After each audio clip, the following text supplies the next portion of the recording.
Добро вечер, започнува светот денес на Тера. Еве ги вестите на денот.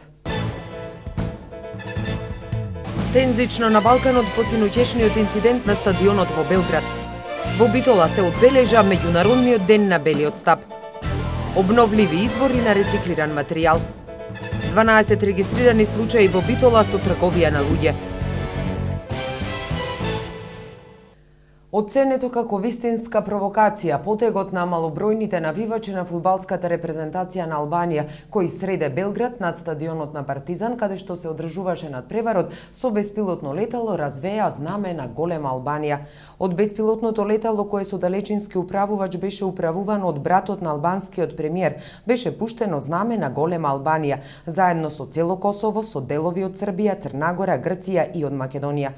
На знамето се и ликовите на Иса Болетини и Исмаел Джемаили, херои на албанската историја, кои први го кренале албанското знаме во 1912 година. Орфи Рама, братот на албанскиот премиер Еди Рама, беше уапсен во вип ложата на стадионот на Партизан под основано сомневање дека го организирал и раководел со инцидентот со албанското знаме, по кој беше прекинат фудбалскиот надпревар помеѓу репрезентациите на Србија и Албанија, јавува Блиц. Кај Рама бил најден и далечинскиот управувач со кој лично го управувал беспилотното летало што го носело знамето на голема Албанија. Како што дознава Блиц, Рама поседува американски пасош.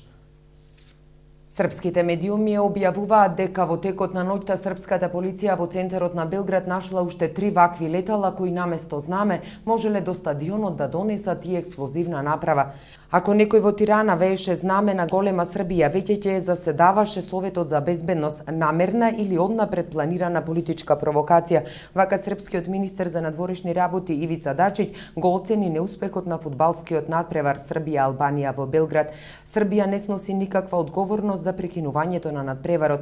Такво ништо не се случило на ниту едно фудбалско надпреварување. За мене главното прашање е како ќе реагира Европската унија и УЕФА ако некој од Србија мафташе со знамето на голема Србија во Тирана или Приштина. Ако тоа се случеше, тоа веќе ќе беше на дневен ред на Советот за безбедност на Обединетите нации, рече Дачиć. Дел од аналитичарите оценуваат дека ова е смислен потек со намера да се спречи доаѓањето на рускиот претседател Владимир Путин утре во Белград. Настаните во Белград имаа своја рефлексија и на Косово и во Албанија. Срби и албанци се судрија во Виена, а синоќа тензично беше и во Македонија, односно во Тетово и Струга. По Белград врие во Тетово и во Струга. Плоштадите во Тетово и Струга се наполнија со навивачи кои извикуваат пароли во знак на поддршка на албанската фудбалска репрезентација по вчерашниот инцидент во Белград на надпреварот со Србија. Албански знамиња, пукотници од различни видови оружја или петарди, возила обележани во боите на Албанија и интензивна употреба на автомобилските свирки имаше и низ дел од скопските улици.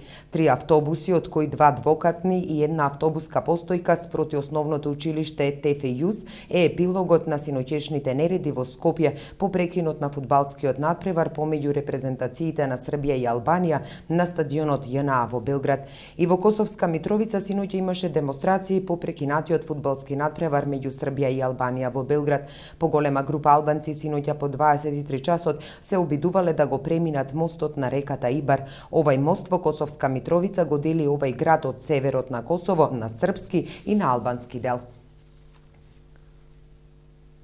Артан Груби, пратеник и шеф на кабинетот на лидерот на ДУИ Али Ахмети, кој бил на синоќешниот надпревар меѓу Србија и Албанија, вели дека српските власти ја сносат целата одговорност за се што се случи на стадионот во Белград. Самата атмосфера беше многу тензична, неспоредлива дури ни со надпреварот Србија-Хрватска, според она што ми го изјавија некои од српските навивачи.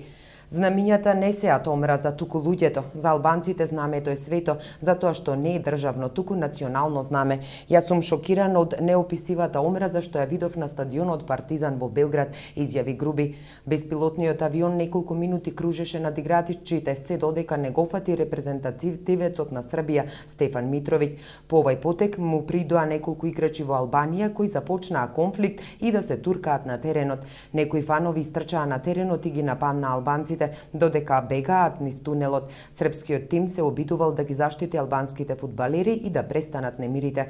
По половина половина час пауза надпреварот требаше да продолжи, но албанците одлучија да останат во соплекувалната.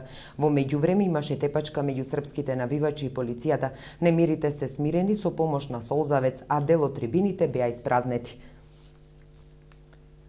Светот и Македонија одбележува важен ден. Малите фирми и јавните набавки. И за други теми покусата пауза, останете со нас.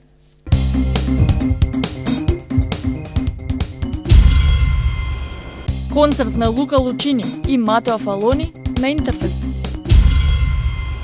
Делегација од Трското музичко училиште во посета на Битолското. Доделени наградите од продажно-сервисниот центар на пневматици во Битола, Пневматик. Слепите лица не се маргинализирана категорија, ние сме еднакви со сите, ние сме посебна категорија, велат од Сдруженијето на слепи лица од Битола. Одбележувањето на светскиот ден на белиот стап го започнаа со трибина. Маја Богоевска. Печатар, копир, скенер апарат за потребите на Сдруженијето на слепи лица од Лајонс клубовите од Битола. Ние не сме за сожалување, ние сме лица со посебни потреби, беше пораката која ја пренесоа на денешниот марш по повод Меѓународниот ден на белиот стап. Добро е што постои овој ден, Меѓународниот ден на белиот стап. Така луѓето се сеќаваат на наслепите и ни даруваат нешто што за нас многу значи, вели председателот на Сдруженијето на слепи лица од Битола на денешниот марш по повод Меѓународниот ден на белиот стап. Ние не сме некој ќе рече маргинализирана група, не сме за сожалување. Ние сме може да не наречат луѓе со посебни можности. Зошто? Ние може со очите не гледаме, али со срцето и со нашиот што вела старите, сме може понапред и од другите. Сашка Дојчиновска е 34 години, а својот вид го изгубила на 23 години. Работи во здравствениот дом во Битола и вели дека она што нив најмногу им недостига е комуникацијата. Јас разбирам дека не знаеш како да му пристапиш на слепо лице. Треба од мали да се во школата да има белото стапче, какво значење има, како да му пристапи на слепиот, како да му помогни. Ние не сакаме сожалување, ние само сакаме комуникација нормална со луѓето. Тоа е најважно кај нас. Не да се сеќаме како да ме треба да му помогнеш, па за жал греоте да му помогнеш. Не, ние сакаме комуникација. Кај мене проблем нема. Мислам, околината ме прифати најнормално, да, ама мораш самиот да се покажеш и докажеш дека функционираш нормално како секој човек, дека можеш да работиш се и љубопитни ќе бидат од почетокот да разберат како успеваш. За да успееш во општеството, треба слепиот човек да си даде време, вели Дојчиновска. И дури да се вклопиш во околината како ќе те прифатат, требаше време. Мислам, сама треба да си дадеш време да почнеш да излегваш, да контактираш, да се дружиш. Сега и добро е што и имаме комуникација со околината, со луѓе, не да речам инвалиди, здрави, нормални луѓе. Младите вработвањето, после битно е многу и прифаќањето на луѓето околу нас. Тоа е една битна работа. И помагала што ни треба да има помош, донации од Лајонс клубовите со донација за слепите како нивни заштитници. Заеднички се здруживме, собравме средства со тоа што ќе донираме еден печатар за потребите на Сдруженијето за слепи лица.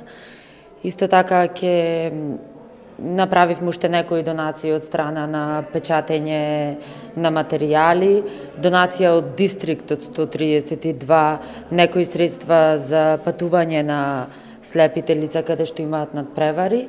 Од пред просториите на Сдруженијето на слепи во населбата Карпош во Битола, маршот продолжи до ресторанот Премиер центар, каде лајонсите приредија коктел, а воедно беше врачена и донацијата од печатар, копир, скенер апарат за потребите на Сдруженијето. Слепите лица имаа можност да ги кажат проблемите со кои се соочуваат. 12 регистрирани случаи во Битола со трговија на луѓе. Ова се податоци за последните 3 години. Ги соопштија на дебатата по повод одбележувањето на денот за борба против трговијата со луѓе и легалната миграција. Оливера Михајловска.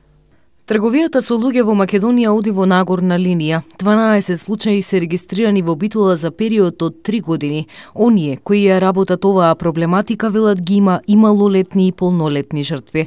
Можам да ви кажам дека за овие 3 години со 12 лица од Битола е работено, меѓу кои има и малолетни и полнолетни корисници на услуги, кои се поддржани со најразлични поддршки, тргнувајќи од психосоцијалната поддршка, правната помош, здравствена заштита. На секундарните корисници на нивните семејства обезбедувани се пакети со хигиенски производи, прехранбени артикли, запишувани се на курсеви. Така во Битола имаме и 4 кориснички услуги кои имаат завршено курсеви. Оно што мобилните тимови го работат е препознавање и спроведување на жртвите во процесот на општествена реинтеграција. Мобилните тимови се високо промовирани во локалните средини.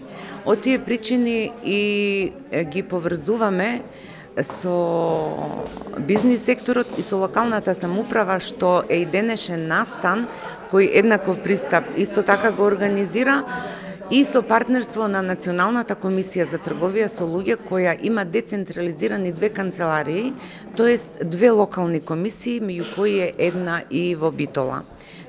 Битола, Куманово и Гостивар се 3 града каде се формирани овие комисии за борба против трговија со луѓе и илегална миграција. Значи, одевме од повеќе причини, меѓу кои е присуство на случаи на жртви на трговија со луѓе, присуство на високо ранливи категории и погранични места. Така да различно градовите се застапени. Битола не дека немаше ниеден случај, меѓутоа сепак ние тоа го зборуваме малку по-затворено, меѓутоа високоризични лица има. Денешната презентација на резултатите од тригодишниот проект кој завршува во ноември е по повод одбележувањето на Европскиот ден за борба против трговија со луѓе 18 октомври. Година и нешто функционираме ние, составени од 11 членови кои што се од сите институции кои што имаат допирна точка со оваа проблематика. Значи, зборуваме од општина Битола има 20 представници, координаторот за еднакви можности Вики Налевска и јас, од институциите Министерство за внатрешни работи, превенција, од трудова инспекција, од обвинителство и така натаму сите они институции кои што во оваа проблематика имаат допирна точка и во смисла на превенција и во смисла на пронаоѓање на жртвите на трговија со луѓе или илегална миграција, а и во оној постпериод кога е констатирана жртва, утврдено е тоа и во нејзина интеграција повторно во општеството, значи тука е вклучен и Центарот за социјални работи, и Здравствениот дом и така натаму, значи скоро сите институции кои што имаат допирна точка со оваа проблематика. Акциониот план на Општинската комисија за борба против трговија со луѓе и илегална миграција опфаќа повеќе сегменти, но приоритет се дава на едукацијата за овој проблем и реинтеграцијата на жртвите од трговија со луѓе. Малите фирми и јавните набавки. Според анкетите на Центарот за граѓански комуникации, многу малку овие фирми тргуваат со државата преку јавните набавки, каде годишно се трошат околу 1 милиарда евра. Микропредпријатијата не се подготвени за учество на пазарот на јавни набавки, кои што бара да имате информатичка опрема, да имате компјутер, да имате скенер, да имате принтер, да имате интернет, да имате лице обучено што знае тоа да го прави, да се регистрирате на електронскиот систем за јавни набавки, да знаете како да пополните тендерската документација и на крај да учествувате на електронска аукција. Сето тоа микропредпријатијата, значи збориме за предпријатија со 1, 2, 3 вработени мали, не го знаат, затоа ние сакаме да ги охрабриме, дел да научат преку нас, дел сами да почнат веќе посериозно да влегуваат на тој пазар, бидејќи на вистина во некои општини тоа е единствениот начин за екзистенција. Има ли кај предрасуди кајте ние не сме нивни и ќе го изгубиме тендерот? Има и такви предрасуди, дека долго време, знаете, малите набавки се правеа со 3 понуди. Многу фирми никогаш не добиваа понуда, барање да достават понуда. А сега има други пречки, да се регистрира, да знаат, земете автомеханичарски сервис. Тој што е цел ден во масло, рацете во масло, треба да знае да има компјутер и да знае да работи на компјутер, за да учествува на јавни набавки, да добие сервис на општината возилата да ги сервисира, например.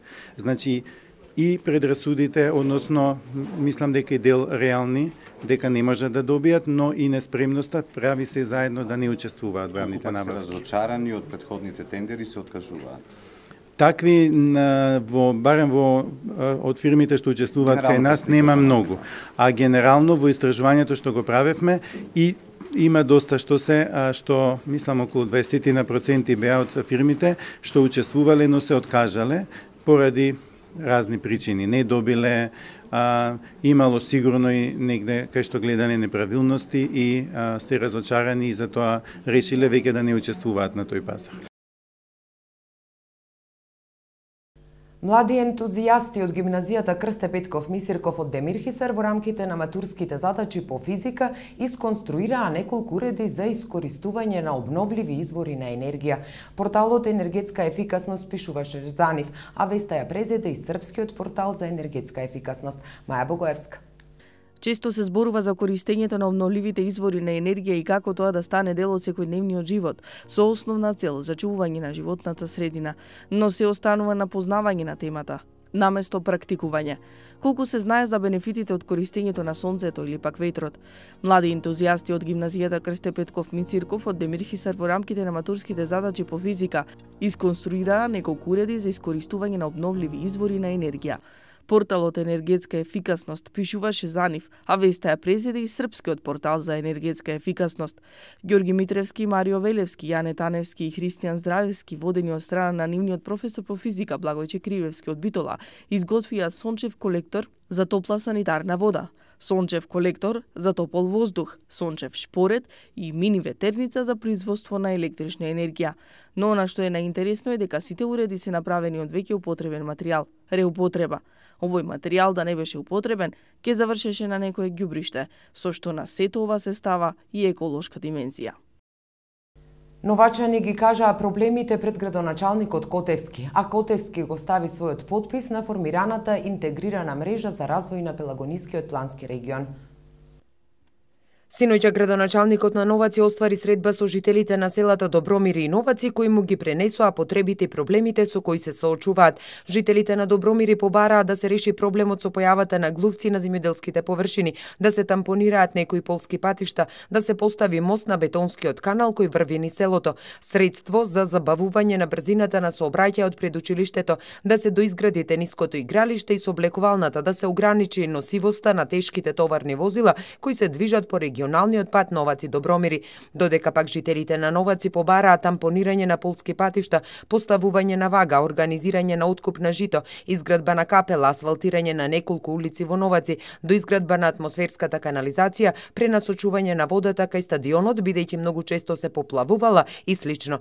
Претходниот викенд градоначалникот се сретна и со жителите на Горно и Долно Агларци, Далбеговци и Рибарци, ги информираше за поголемите и покапитални проекти на општината како системот за наводнување, спроведувањето на топлификацијата и слично. А пак со поддршка на UNDP, Министерството за локална самоуправа и на Центарот за развој на Пелагонискиот регион, градоначалниците на општините Прилеп, Битола, Кривогаштани, Долнени, Ресен, Новаци, Могила, Демирхисар и Крушево подпишаа договор за формирање на интегрирана мрежа за регионален развој на Пелагонискиот плански регион. Градоначалникот на Новаци Котевски смета дека основна цел на ова вмрежување на општините од Пелагонискиот регион е унапредување на постоечката соработка помеѓу чинителите за регионален развој од сите сектори во Пелагонија, бизнис, јавен и невладен, преку воспоставување и администрирање на формално тело за соработка. Мажот е маж е најнова премиера на Мал драмски театар. Представата е работена по текст на Брехт, а во режија на Мартин Кочовски ќе се изведе во големата сала на Центарот за култура. Представата е заснована и изградена на 3 нивоа. Првото ниво го поставува прашањето што се наоѓа во центарот на идејата за спасот на човештвото. Дали е тоа индивидуата, силната личност или пак групирањето, општеството. И тоа представата предлага неколку можни алтернативи, а оставено на публиката да одлучи која би била правилната за едното совршено човечко општество. Второто ниво ја следи фабулата на главниот лик, кој е во една трагична дилема во потрага по својот идентитет и докажува дека идентитетот е многу променлива работа, една тема која е многу актуелна денес во Македонија. И третото ниво представува, тоа е формата на представата, тоа значи дека ова представа е деконструкција на традиционалниот театарски чин. Тоа значи дека јас ја разградувам формата театарската представа, традиционална која ќе речем, значи представите што може да се видат во националните установи низ Македонија, па можда низ Балканот, и ја сведувам представата на елементи кои ја создават. Тие елементи ги сведувам до суштина, до основата, до есенцијата и потоа повторно ги монтирам во една форма. Тоа се трите работи што ја раскажуваат цела порака на ова представа. За вриењето на Балканот зборувавме на почетокот на вестите, а врие и на далечниот исток.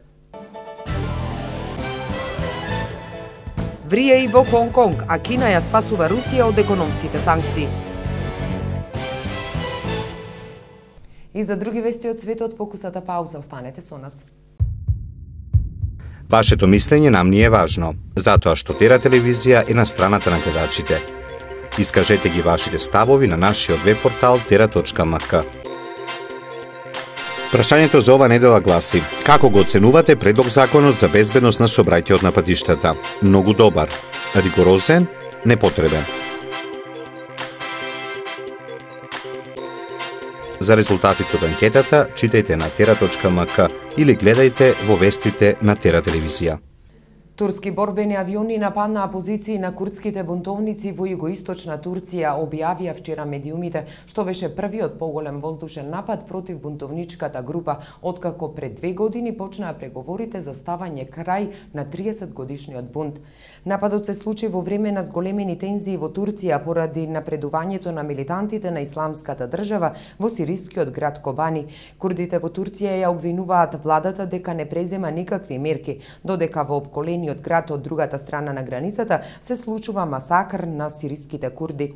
Новото насилство меѓу Турција и Курдистанската работничка партија ПКК покажува со каква комплицирана ситуација се соочува Турција, додека преговара за нејзината улога со САД и сојузниците на НАТО во коалицијата против Исламската држава. Кина ја спасува Русија од европските санкции. По 10 години сложени преговори, конечно е сигурно дека рускиот газ ќе потече кон Кина. Меѓу неколкуте десетици договори кои вчера во руската престолнина ги потпишале кинескиот премиер Ли Кечин-јанг и неговиот руски колега Димитрий Медведев, се наоѓа и договорот за соработка, неопходен за Русија за првпат да почне да испорачува газ на Кина, пренесува и Тартас. Со тоа е потврден договорот постигнат во мај во Пекинг, кој предвидува испорака на 38 милиарди кубни метри газ годишно во текот на следните 30 години, почнувајќи од 2018 година. Газот ќе тече низ гасоводот Силата на Сибир, чија изградба почна минатиот месец во Јакутија, на истокот на Сибир. Станува збор за заеднички градежен потфат на Газпром и кинеската корпорација Чајна Петролеум. Во Хонг Конг судири меѓу демонстрантите и полицијата. Во Хонг Конг денеска, како што јавуваат новинските агенции, дошло до најжестоките судири меѓу полицијата и демонстрантите кои веќе 2 недели одржуваат продемократски протести. Во судирите имало и повредени. Демонстрантите, главно студенти, бараат целосно слободно гласање за лидер на Хонг Конг. Кина, која ја има контролата врз Хонг Конг, соопшти дека граѓаните можат да гласаат, но оти Пекинг ќе предложи за кои кандидати. Светот ја губи битката против вирусот Ебола и не успева да го сопре ширењето на смртоносната епидемија, предупреди представник на Обединетите нации на седницата на Советот за безбедност, пренесува BBC. Еболата има голема предност во однос на нас, рече Ентон Банбери, шеф на мисијата на Обединетите нации, задолжена за координирање на брз одговор на епидемијата на Ебола. Според него, глобалниот одговор на Еболата мора да ги исполни зацртаните цели до 1 декември, за да се обезбедат околу 7.000 кревети за лекување и 500 специјално опремени тимови за погребување, или светот ќе се соочи со ситуација без преседан, за чие решавање немаме план. Банбери вели сега на располагање имаат само 4300 кревети за возрастни, а нема доволно медицински персонал да се грижи за нив. Според последната проценка на Светската здравствена организација, се очекува во Западна Африка од декември неделно да се регистрираат меѓу 5000 и 10.000 нови случаи на заразени со Ебола. Еден маж загина во поплавите што деновиве ја зафатија Дженова, откако по силното невреме што го зафати ова италијански град се излеа 3 реки, пренесува италијанската новинска агенција АНСА. Телевизиите емитуваат снимки на кои се прикажани поплавите предизвикани од поројните дождови, придружени со силен ветер, кој ги попреплавија улиците на Дженова, блокирајќи го градот и оставајќи без електрична енергија повеќе од 600.000 луѓе. Причинета е голема материјална штета, откорнати се дрва, електрични столбови, оштетени се автомобили, а улиците се покриени со кал. Властите вчера наложија училиштата и продавниците да останат затворени. А какво време ќе имаме во наредните 5 дена? Од метеото на Тера.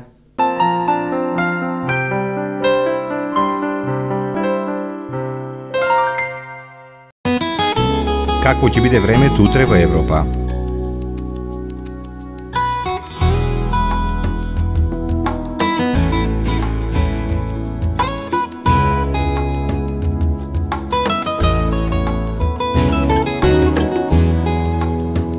За времето утре на Балканот.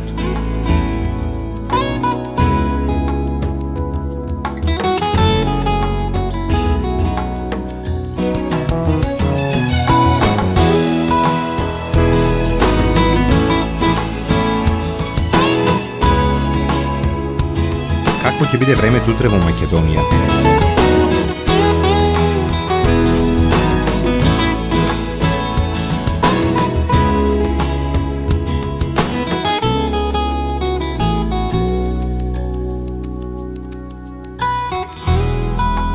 Следува временската прогноза за времето утре во регионот.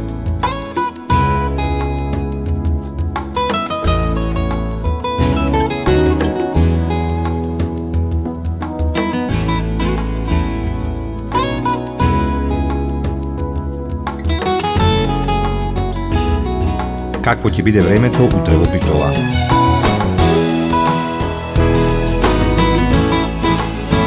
Следува временската прогноза за следните денови во Битола.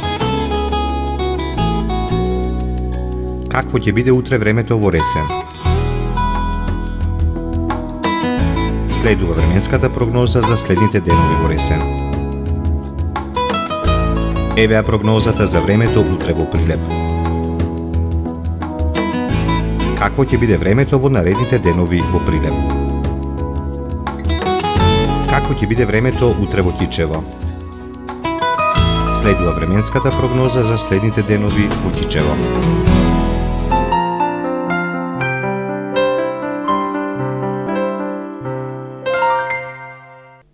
Тука е крајот на светот денес. Ви благодариме за вниманието. Имајте пријатна вечер со Тера телевизија.